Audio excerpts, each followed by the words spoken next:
বন্ধুরা, এসে পড়লাম আজকের ভিডিওতে। আজকে আমি দেখাবো আমার অ্যালবিনো, যাদের নাম রন্টু ও মাল্টা, এদের কি অবস্থা, এরা কয়টি ডিম পেড়েছে সেটা দেখাবো আপনাদের। তো দেখছি আমরা ডিম কয়টি পেড়েছে।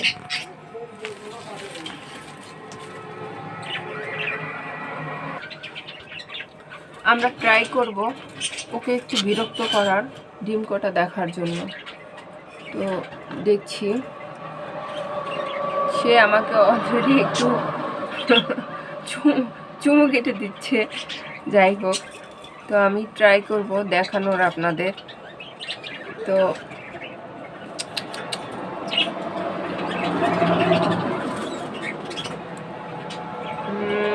এখানে আছে 8খানা ডিম। 8খানা ডিম আছে। তো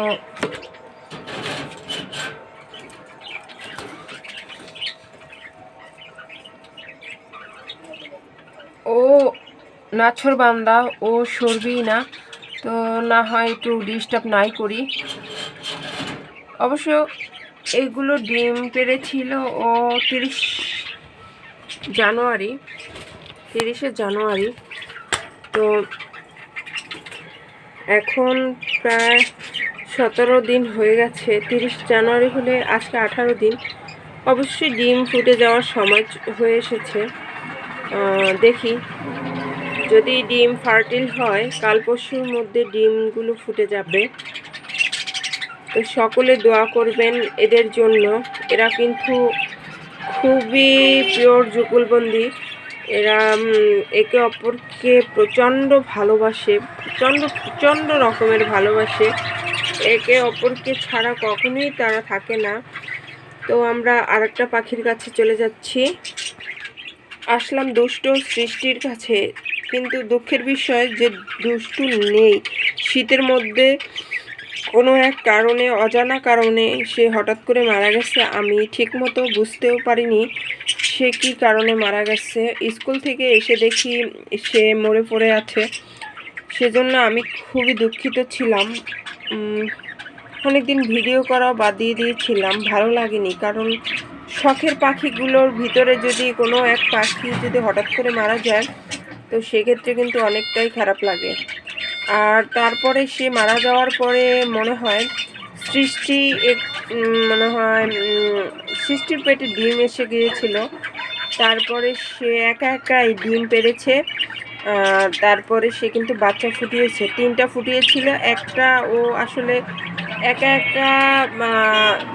খাওয়াতে পারছিল না, সেজন্য সে একটা বেবিকে একটু কেয়ার কম নিয়েছিল, যে কারণে বেবিটা মারা গিয়েছে। আর এই দুটোকে সে কেয়ার নিয়েছে এবং দুটোকে খাওয়া হয়েছে। তবে বেবি দুটোর একটু পায়ে একটু সমস্যা আছে, বুঝতে পারি না। অনেকেই বলে, আমি নেটে সার্চ দিয়েছি, অনেকেই বলে যে যদি সমগোত্রের অথবা একই পরিবারের হয় সেক্ষেত্রে এরকম নাকি হয়। কিন্তু আসলে আমার একই পরিবারের হওয়ার কোনো চান্সই নেই। কারণ ওই দুষ্টু ছিল আমার অন্য পেয়ারের বেবি। সেখান থেকে সে বড় হয়ে 1 বছর বয়স হয়েছে, তারপর সে ডিম বাচ্চা করা শুরু করেছে। আর এটা আমি বাজার থেকে ক্রয় করে ওই দুষ্টুর সাথে জোড়া দিয়ে দিয়েছি। যাই হোক, আমার ভাগ্যটাই খারাপ, এজন্য আমি হারিয়ে ফেলেছি পাখিটাকে। তো আজকের ভিডিও এ পর্যন্তই। ভালো থাকবেন, সুস্থ থাকবেন। নমস্কার, টাটা।